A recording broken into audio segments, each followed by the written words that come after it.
Are you serious having a fresh cup of coffee? And let me just say to you right now, Mohammed Mursi of Egypt is speaking on the 1-year anniversary since he's become the fierce king and the cruel Lord, as the Bible says he would be in Isaiah chapter 19. First of all, CNN reporting Mohammed Mursi admits to mistakes as Egypt braces for the protest. Well, President Mohammed Mursi marked a year in office by admitting yesterday, June the 26th, 2013, to having made mistakes by vowing to correct them.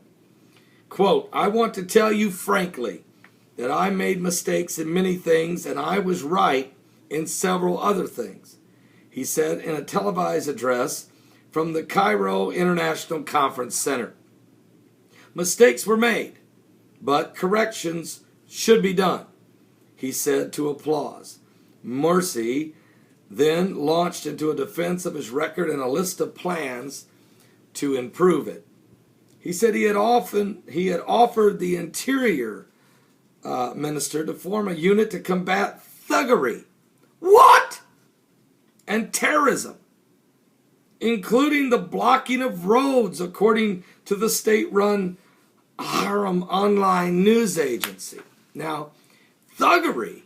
He admits to thuggery in his government. He announced the formation of a committee to examine the proposed constitutional amendments and invited political parties to submit their proposals as soon as Thursday. The president further ordered the formation of a national reconciliation committee. Oh, that'd be fun. Comprising of representatives of the political parties of the Al-Azhar Mosque, the Coptic Orthodox Church, oh really, and so-called revolutionary forces and non-governmental organizations.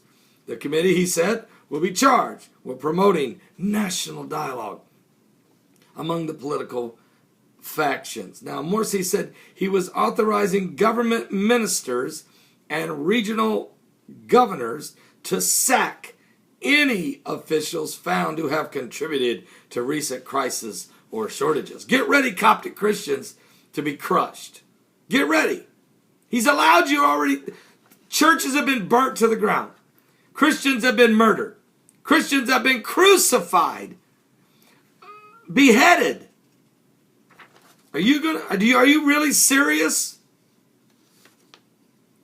In response to Egypt's gasoline shortage, which has resulted in long lines outside the stations, the president said any gas station found to be hoarding fuel would lose its license. That's really gonna. The reason let me just say something. This shows you this guy has no comprehension to free enterprise or capitalism. Although he should.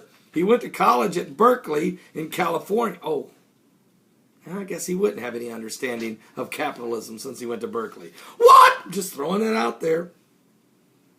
Because they teach socialism and communism, not free enterprise capitalism. Can I just say this to President Mohammed Mursi? Mr. Mursi, let me give you a rule of economics.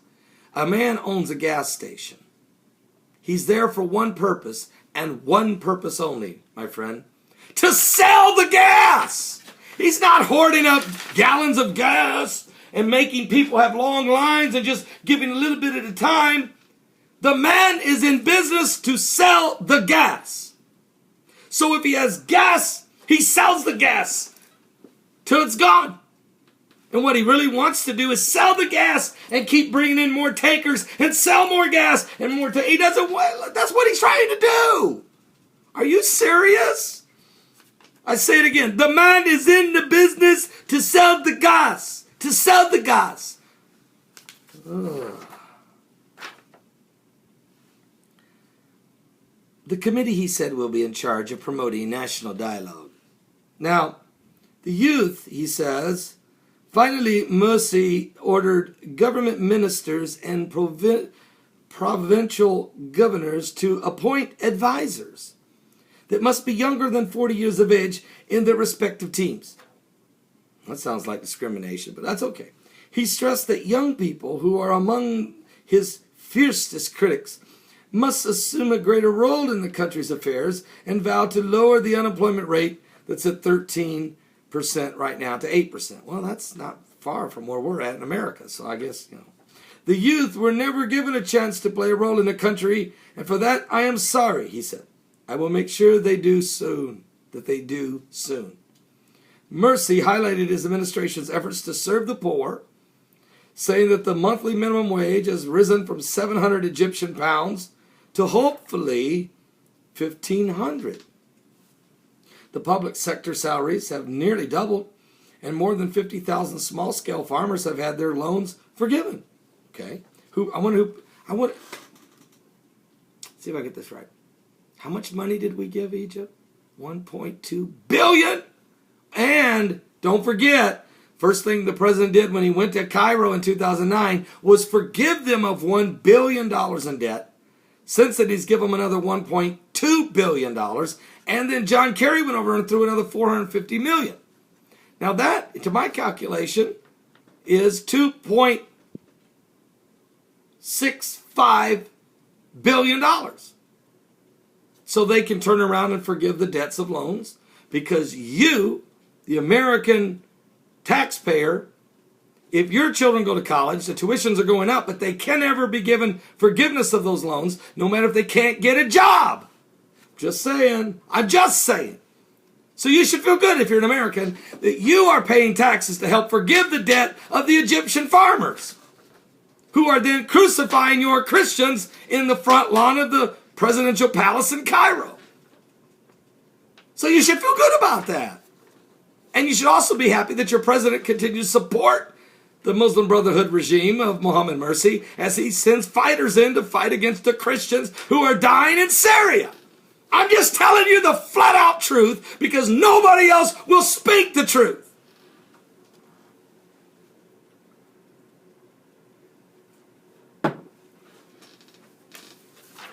Mohammed Mursi.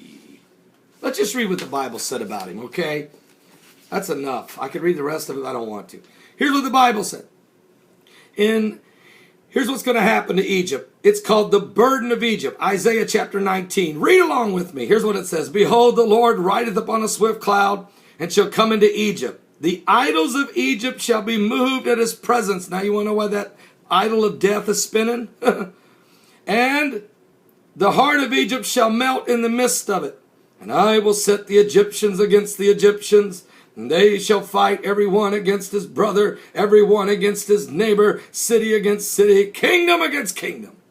And the spirit of Egypt shall fail in the midst thereof, and I will destroy the counsel thereof, and they that seek the idols, and to the charmers, and to them that have familiar spirits, and to the wizards. And the Egyptians will I give over into the hand of a cruel lord, a fierce king, Mohammed Mursi, shall rule over them, saith the Lord of hosts. And the waters shall fail from the sea, and the river shall be wasted and dried up. And that's what's happening. Literally, their rivers are drying up. They are in a drought over there in Egypt. And they shall turn the rivers far away. That's what Ethiopia is doing. They're building a brand new dam on the Nile River called the Renaissance Dam. And when it's completed, it will turn the Nile River away from Egypt. And the brooks of defense shall be emptied, and the dried up, and the reeds and the flags shall wither. And the paper reeds by the brooks, by the mouth of the brooks, and everything sown by the brooks shall wither, be driven away, and be no more. The economy is going to crash under the leadership of Mohammed Mursi. It's just getting started, folks. The burden of Egypt. And this is what's going to bring Egypt to the point of attacking Israel for the water, for the food, and for the land. Stay right where you're at. Give your life to Jesus Christ. Time's running out. Don't miss the show today. I got the Hagmans as my guest. It's going to be powerful. God bless.